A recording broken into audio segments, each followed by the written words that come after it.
amado irmão, seja bem-vinda, minha amada irmã. Hoje, dia 28 de outubro, estamos reunidos para meditar no Evangelho que a nossa Santa Igreja nos propõe. Então, separe a sua Bíblia e vamos rezar juntos.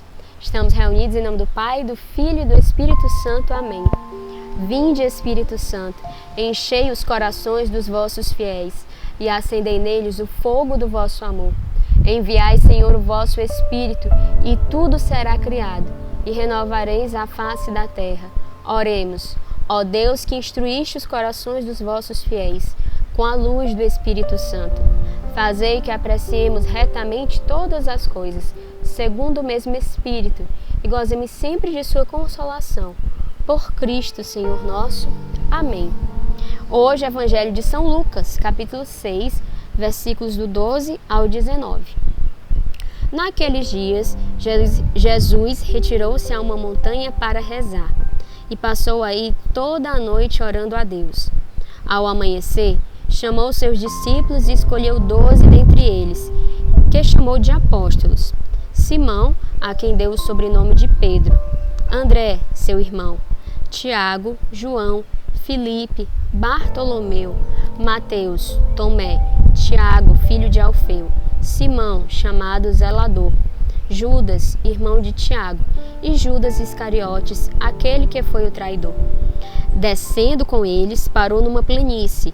Aí se achava um grande número de seus discípulos e uma grande multidão de pessoas vindas da Judéia, de Jerusalém, da região marítima de Tiro e Sidônia, que tinham vindo para ouvi-lo e ser curadas das suas enfermidades. E os que eram atormentados dos espíritos imundos ficavam livres. Todo o povo procurava tocá-lo, pois saía dele uma força que os curava a todos. Estas são para nós palavra de salvação. Então, percebam que logo no início, logo no primeiro versículo, nós temos algo muito importante. Naqueles dias, Jesus retirou-se a uma montanha para rezar. Jesus retirou-se para rezar. Vejam só, quando Cristo, a segunda pessoa da Santíssima Trindade, sendo 100% Deus, ele se retira para rezar, ele está com essa atitude nos ensinando que nós precisamos também nos retirar para rezar. Nós precisamos ter uma vida de oração constante, diária. Não é uma vida de oração de vez em quando. Não é uma vida de oração quando eu tenho tempo. Não é uma vida de oração quando eu quero um milagre. Não é uma vida de oração quando eu estou aperreado. Mas é uma vida de oração, de intimidade constante, diária com Deus. Cristo se encarnou para nos ensinar a sermos homens, para nos ensinar a sermos mulheres, segundo o coração do Pai.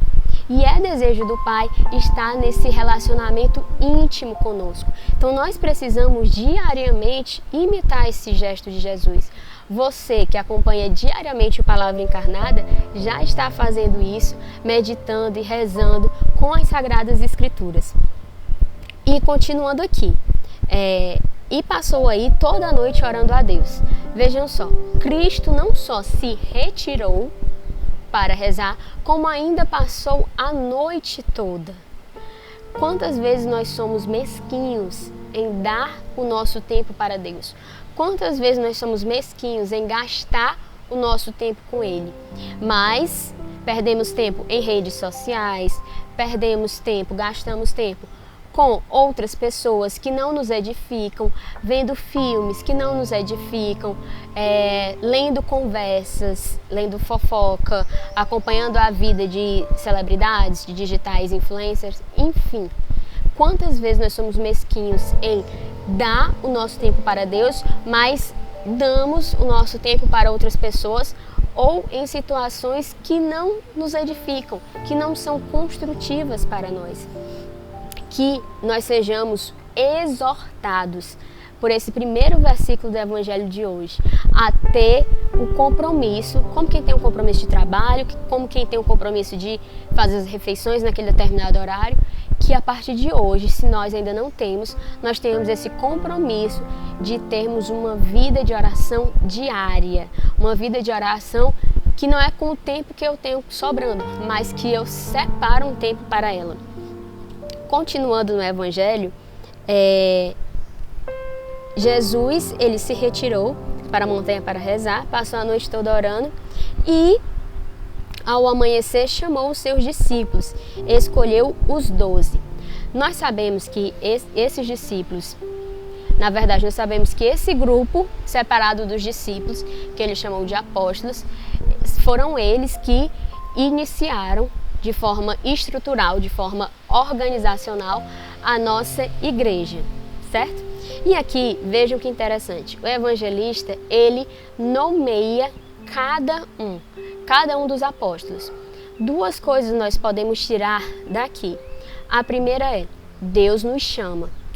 A partir do momento que nós entrarmos em uma vida de oração, nós vamos ser capazes de ouvir os chamados que Deus nos faz, que são chamados diários. Talvez Deus te chame a ser um missionário na nossa comunidade de vida. Talvez Deus te chame a viver uma experiência via Lutes, talvez.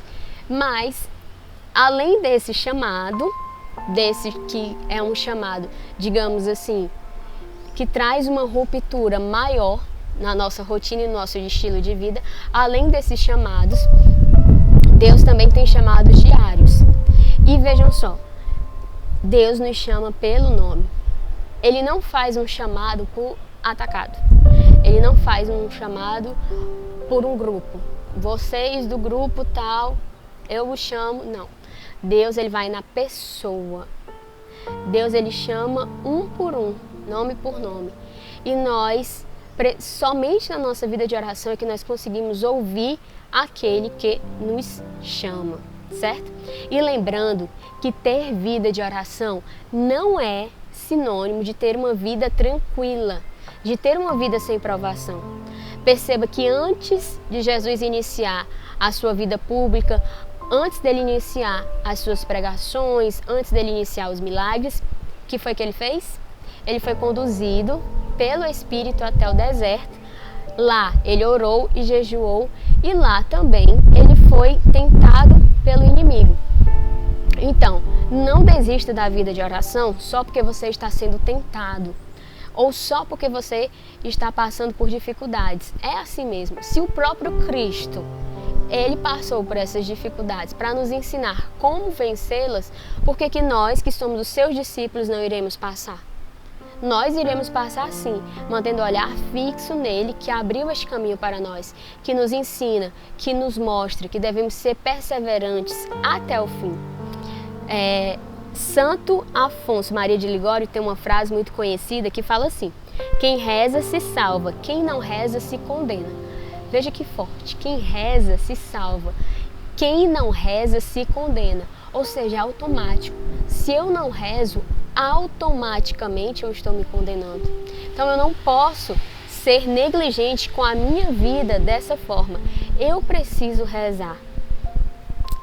E aqui nos 3 versículos finais do Evangelho de hoje, nós vemos as obras, nós vemos os milagres realizados a partir da vida de oração, a partir do chamado que Jesus faz.